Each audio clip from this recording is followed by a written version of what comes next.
Welcome to The Explainer. Today, we're going way, way back to a time before the dinosaurs, when the biggest, baddest things on the planet weren't lizards. Nope, they were bugs. Okay, so let's get right into it. When you think giant prehistoric creature, you're probably picturing a T-Rex, right? Of course. But what if I told you that long before them, the world was ruled by something a whole lot smaller and, honestly, a whole lot creepier? Get this. About 300 million years ago, there was a dragonfly called Meganeura, and its wingspan was the size of a modern-day hawk. Just imagine that thing buzzing past your head, and believe me, that was just the start.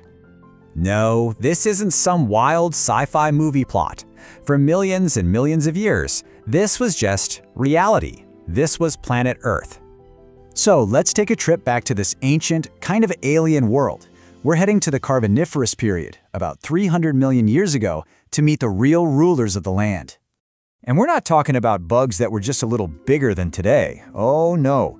We're talking about things like Arthropleura, a millipede as long as an anaconda. Or how about sea scorpions called Jacolopterus that were the size of a big dog? This was truly the age of the megabugs. And that's the key thing to remember. For a huge stretch of time, these giant arthropods were the biggest, most dominant animals on land. So the question is, how on earth did they get so monstrously huge? Well, the answer wasn't something they were eating. It wasn't some kind of magic. The secret ingredient was in the very air they were breathing. Okay, check this out, because this is where it gets really wild. Today, the air we breathe is about 21% oxygen. But 300 million years ago, the atmosphere was a whopping 35% oxygen. That is a massive difference. This oxygen-rich air was basically like a performance enhancer for the entire planet. But for the bugs, well, for them, it changed absolutely everything. But why? Why did all that extra oxygen specifically let bugs grow to these epic sizes? It all comes down to a really fascinating and kind of weird part of their biology: how they breathe. See, unlike you and me, insects don't have lungs. Instead, they have all these tiny little holes on their bodies called spiracles. Yeah, it's a totally different setup. The system is super simple. Oxygen just goes right through those holes and straight into their tissues. But there's a big downside. It's not very efficient for a large body. It actually puts a hard limit on how big an insect can get. At least, it puts a limit on them in our world.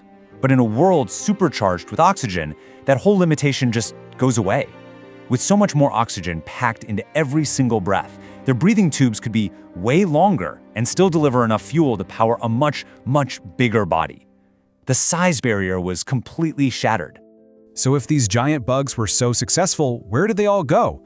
Well, it turns out their greatest strength, all that amazing oxygen, was about to become their absolute greatest weakness.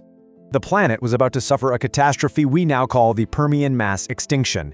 Think massive worldwide volcanic eruptions that choked the skies with toxic gas and caused the planet's oxygen levels to just plummet.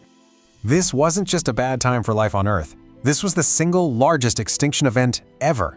An unbelievable 95% of all species on the planet were wiped out, gone. For the giant bugs, it was an instant death sentence. The high-octane air they needed to survive was gone. Their massive bodies just couldn't pull enough oxygen out of the new atmosphere. They effectively suffocated, and the age of the giant bugs was over. It's an incredible story, isn't it? It shows just how deeply connected every living thing is to the environment. The very thing that created these giants was also the thing that destroyed them.